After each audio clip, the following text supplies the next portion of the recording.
ரங்கைய தாத்தாவோட மாட்டு வண்டியில சந்திரிகா ஹாரிகா 2 பேரும் கூலி வேலைக்கு கிளம்புனாங்க. என்னம்மா சந்திரிகா, இன்னைக்கு யாரு வயல்ல கூலி வேலை? நம்ம சீதக்காவோட வயல்ல தான் தாத்தா. எங்க கூட சேர்ந்து நீயும் வரியா? என்னம்மா கிண்டல் பண்ற? வயசானவன் ஏதோ சும்மா குழந்தைங்க போறீங்களேன்னு கேள்வி கேட்டேன். அதுக்கு போய் என்னையும் கூலி வேலைக்கு வர சொல்றியே? ஹரிதாவுக்கு ரங்கைய தாத்தா பார்த்தா பாவமா இருந்துச்சு. சுக்கம்மா வயல்ல தான் தாத்தா வேலைக்கு போறோம். அப்படியா? அந்த அம்மா கிட்ட கொஞ்சம் கவனமா இருங்கம்மா. கணக்கு போட்டு கொஞ்சமா தான் அவங்க பணத்தையும் கொடுப்பாங்க. எனக்கு இந்த கூலி வேலைக்கு போறதுல விருப்பமே இல்ல தாத்தா. அப்போ திருடுறதுக்காக போறியா? நான் சொல்ல வந்தது அப்படி இல்ல ஹரிதா. கஷ்டப்பட்டு உழைக்காம ரொம்ப சுலபமா பணம் சம்பாதிக்கணும்னு ஆசைப்படாதக்கா. நான் அந்த அளவுக்கு ஒன்றும் பேராசை குணமும் கொண்டவ கிடையாது. கொஞ்சம் வேலை அதிக லாபம் வர்றதை பத்தி தான் யோசிக்கிறேன்.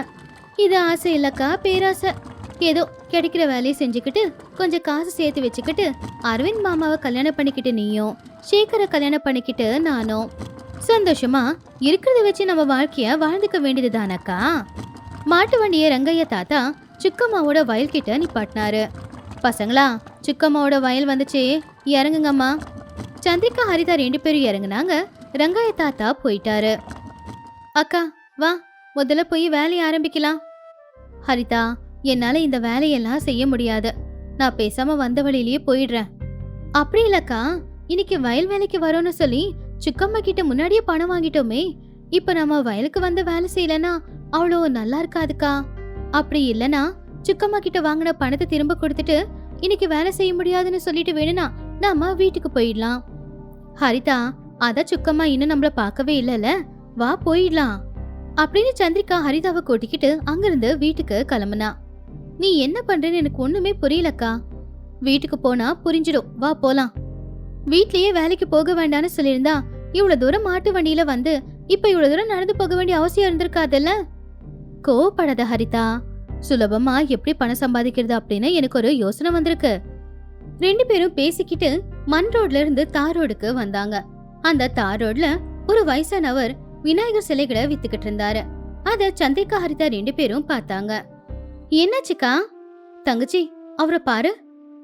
பார்த்தேன், கஷ்டப்பட்டு மண்ணால விநாயகர் சிலைய தயார் பண்ணிக்கிட்டு இருக்காரு. அத பார்த்தப்பதான் எனக்கு ஒரு நல்ல ஐடியாவே வந்துச்சு. நாமளும் அந்த மண்ணால விநாயகரை செஞ்சே விக்கலாமா? அவ்வளவு கஷ்டம் நமக்கு வேணாம் தங்கச்சி. கஷ்டப்படாம எதுவும் வராதுக்கா. அப்படி வந்தாலும் அதிக நாட்கள் அது நிலைக்கவும் நிலைக்காது. பணத்தோட சேர்ந்து நிறைய கஷ்ட நஷ்டங்கள் எல்லாத்தையுமே கொண்டு வந்துரும். நாம நிம்மதியா வாழ முடியாது. கிழவி மாதிரி பேசிக்கிட்டு இருக்காத ஹரிதா. கம்மி செலவுல அதிகமா லாபம் வர மாதிரி ஒரு யோசனை இருக்கு, சொல்றேன் கேளு. நான் எவ்வளவு சொன்னாலும் நீ கேட்க போறது இல்லல, சரி சொல்லு. விநாயகர் சதுர்த்தி வரப்போகுதுல? ஆமா, வரப்போகுது.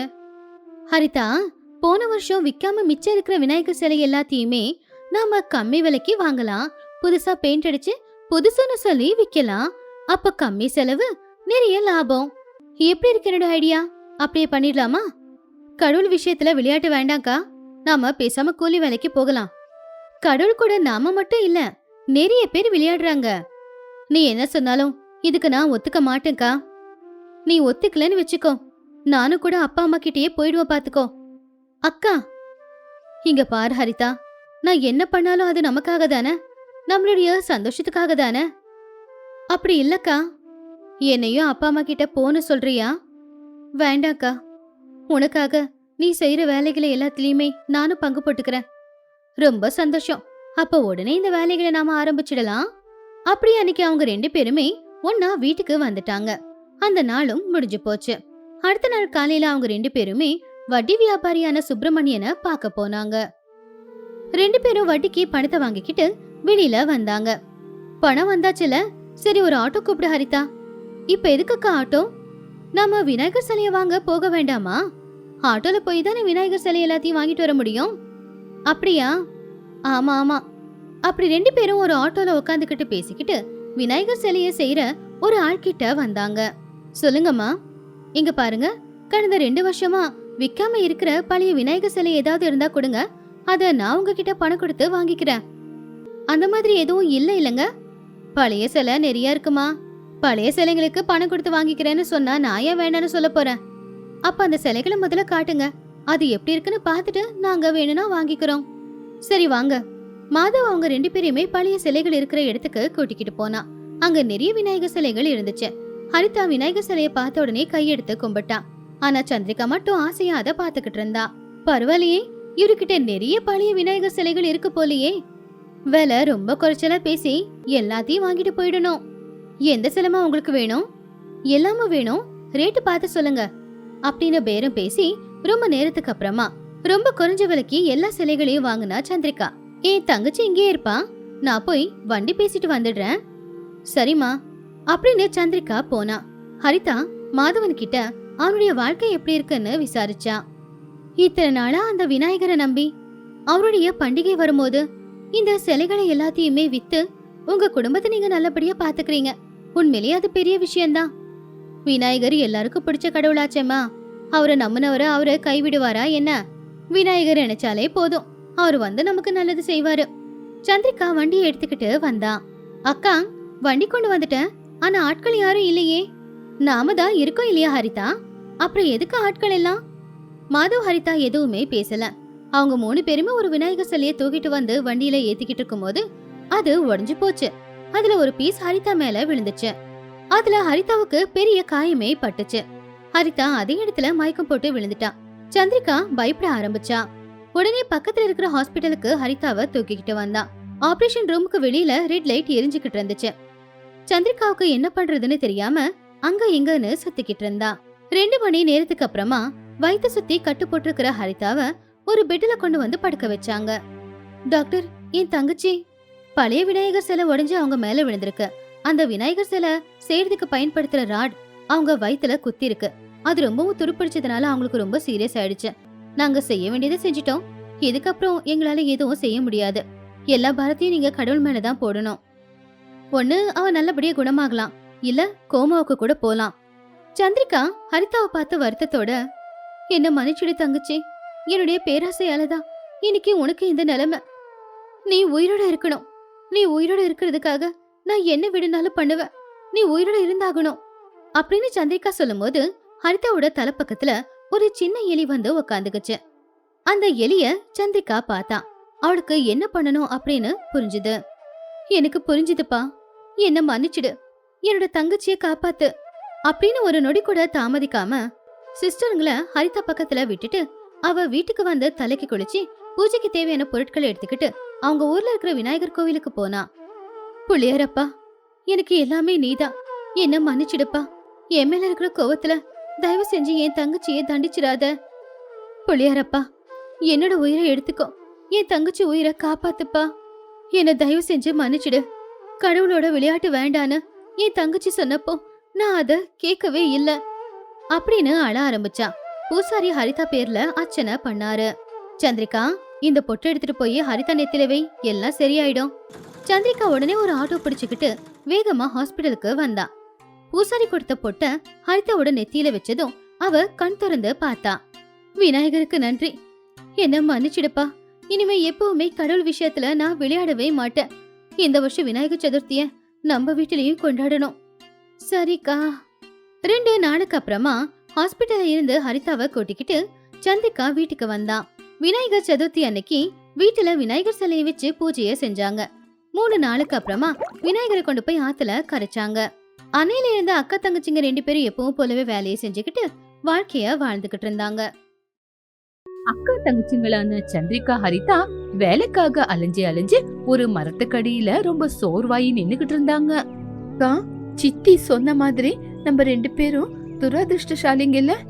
ஆமா தங்கச்சி, நம்ம நடத்திக்கிட்டு இருந்த ஃபாஸ்ட் ஃபுட் வியாபாரம் இப்ப நஷ்டமாயி நம்ம 2 பேரும் இன்னைக்கு வேலை இல்லாம இந்த மாதிரி நடு ரோட்ல நிக்கிறோம். அப்படின்னா நம்ம துரதிருஷ்டசாலி எல்லாம அதிர்ஷ்டசாலியா?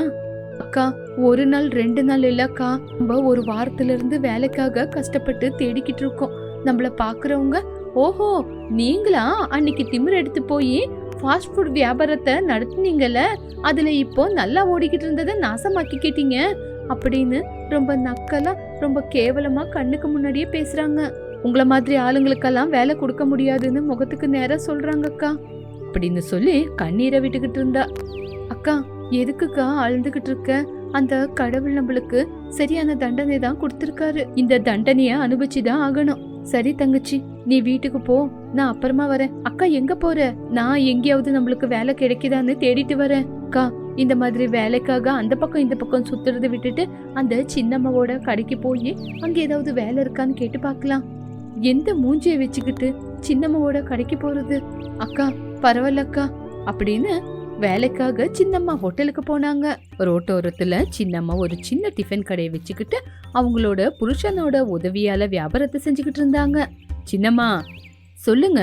நான் பொருளுங்க வாங்குறதுக்காக கடைக்கு போயிருந்தேனே, இப்போ ஃபாஸ்ட் ஃபுட் வியாபாரம் செஞ்சு நஷ்டமானாங்களே சந்திரிகா ஹரிதா, அவங்கள பார்த்தேன். நீங்க அவங்க கிட்ட பேசுனீங்களா?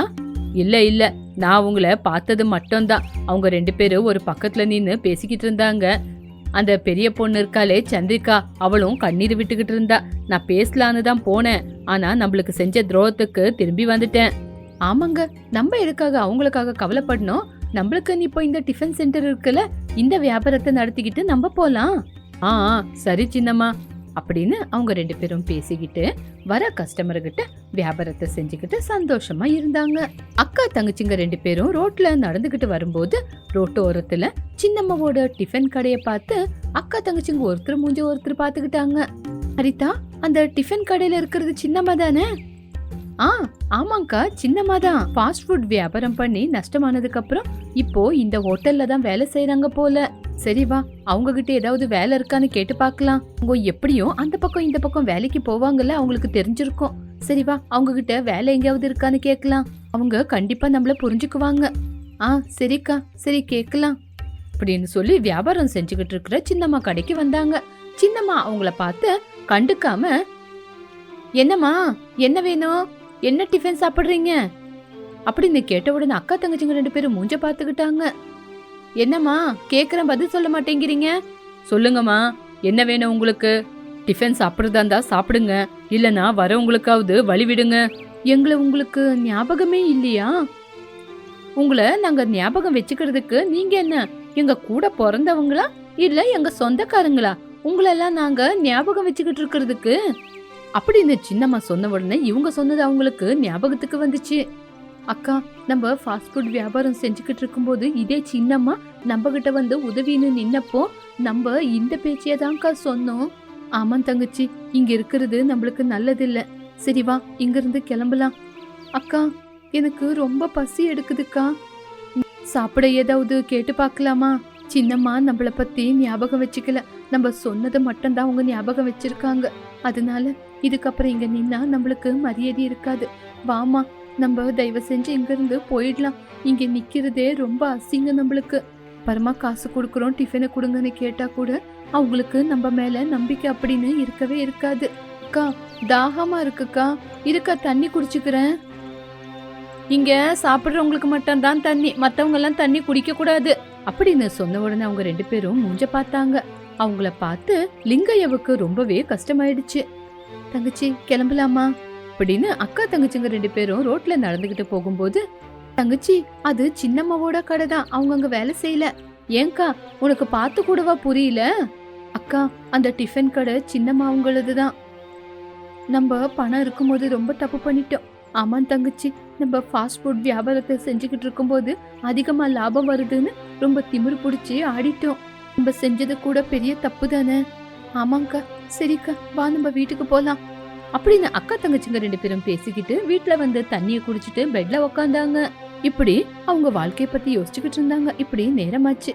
மறுநாள் காலையில அக்கா தங்கச்சிங்க 2 பேரும் எந்திரிச்சு உக்காந்துக்கிட்டு டீ குடிச்சுக்கிட்டு இருக்கும்போது புருஷோத்தம் அப்படிங்கிற ஒருத்தர் வந்தாரு. யாரு நீங்க? அம்மா, நான் புருஷோத்தம், உங்க அம்மா சாவித்திரியோட அப்பா அப்படின்னு சொன்ன உடனே 2 பேரும் ஒருத்தருக்கு ஒருத்தர் பாத்துக்கிட்டாங்க. உங்க அம்மா எங்களுக்கு பிடிக்காத இடத்துல கல்யாணம் பண்ணான்னு அவளை வீட்டை விட்டு அனுப்பிட்டோம். அதுக்கப்புறம் உங்க அப்பாவோட சாவுக்கு கூட வரல. இப்ப எதுக்காக வந்தீங்க? எங்களை பாக்கலான்னா? நான் இந்த ஊர்லயே இல்லம்மா, அவங்க வேண்டாம் இவங்க வேண்டான்னு யோசிச்சு கடைசியில எனக்கு யாருமே இல்லாம ஒத்தையில ஆயிட்டேன். இவ்வளவு நாளுக்கு அப்புறம் இந்த பேத்திங்க தான் இப்ப உங்களுக்கு நினைப்புக்கு வந்தாங்களா? ஆமாமா, நான் வந்தது வேணா உங்களுக்கு பிடிக்கலன்னா சொல்லிருங்க, நான் தயவு செஞ்சு இங்க இருந்து கிளம்பிடுறேன். ஆனா இந்த பணத்தை மட்டும் வேண்டான்னு சொல்லாதீங்க, இந்த பணம் உங்களுக்கு சேர வேண்டியதுதான் அப்படின்னு சொன்ன உடனே அக்கா தங்கச்சிங்க 2 பேரும் ஒருத்தர் மூஞ்சி ஒருத்தர் பாத்துக்கிட்டாங்க. வேண்டாம் முடியாதுன்னு மட்டும் சொல்லாதீங்க, இந்த காசை வாங்கிக்கிட்டு எங்க காசை தொலைச்சிங்களோ அந்த இடத்துலயே காசை சம்பாதிச்சு காட்டுங்க. அப்போ உங்களுக்கு எங்களை பத்தி எல்லாமே தெரிஞ்சிருக்கு போல. எல்லா விஷயமும் தெரிஞ்சுக்கிட்டு தான் நான் இப்போ இங்க வந்திருக்கேன்.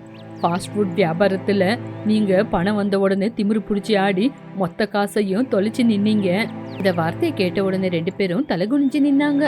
இங்க பாருங்கம்மா, பணம் எவ்வளவுதான் கையில இருந்தாலும் அடக்க ஒடக்கமா திமிரு இல்லாம இருக்கணும்.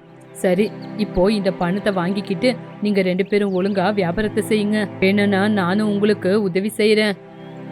சரி தாத்தா, நீங்க எங்க கூடயே இருந்துக்குங்க. அன்னையில இருந்து அவங்க எல்லாமே ஒரே வீட்ல இருந்துகிட்டு 3 பேரும் உக்காந்துகிட்டு முடிவெடுத்தாங்க. அக்கா, நம்ம ஒரு வெஜ் டிஃபன் சென்டரை ஆரம்பிக்கலாமா? தங்கச்சி, எல்லா பக்கமும் எல்லாரும் வெஜ் டிஃபன் சென்டரை தான் ஆரம்பிச்சிருக்காங்க. எதுக்காக ஒரு சேஞ்சுக்காக நம்ம நான்வெஜ் டிஃபன் சென்டரை ஆரம்பிக்க கூடாது? நம்மளுக்கு நான்வெஜ் செய்ய தெரியும் தானே, அதனால நம்ம தலைக்கு எடுத்துக்க வேண்டிய அவசியம் இல்ல. இப்ப நான்வெஜ் டிஃபன் சென்டரை ஆரம்பிக்கலாம். அக்கா, நீ சொல்றது கூட உண்மைதான்க்கா அப்படின்னு பேசி அவங்க எல்லாரும் ஒரு முடிவெடுத்து வியாபாரத்தை ஆரம்பிக்கலான்னு முடிவு பண்ணாங்க. அவங்க தாத்தா சந்தோஷப்பட்டுக்கிட்டு, நீங்க நல்ல முடிவை தான் எடுத்திருக்கீங்க. இதுக்கப்புறமாவது நீங்க 2 பேரும் எல்லாருக்கும் மரியாதை கொடுத்து நல்ல விதமா வியாபாரத்தை செய்யுங்க. சரி தாத்தா அப்படின்னு 3 பேரும் சேர்ந்து ரோட்டோரத்துல நான்வெஜ் டிஃபன் சென்டரை ஆரம்பிச்சாங்க. எல்லாருக்கும் வணக்கம். இன்னையிலிருந்து நானு, என் தங்கச்சி, என் தாத்தா 3 பேரும் சேர்ந்து உங்க எல்லாருக்கும் பிடிச்ச மாதிரி நான்வெஜ் டிஃபன் சென்டரை ஆரம்பிச்சிருக்கோம். உங்க எல்லாருக்கும் பிடிச்ச மாதிரி சிக்கன், மட்டன், ஃபிஷ், எக் இப்படி எல்லா நான்வெஜ் ஐட்டமும் எங்க கடையில கண்டிப்பா கிடைக்கும். எக் போண்டா, சிக்கன் போண்டா இந்த மாதிரி ஸ்நாக்ஸுங்க கூட கண்டிப்பா குறைஞ்ச விலைக்கு எங்க ஹோட்டல்ல கிடைக்கும். இப்படி சந்திரிகா மைக்ல சொன்னா.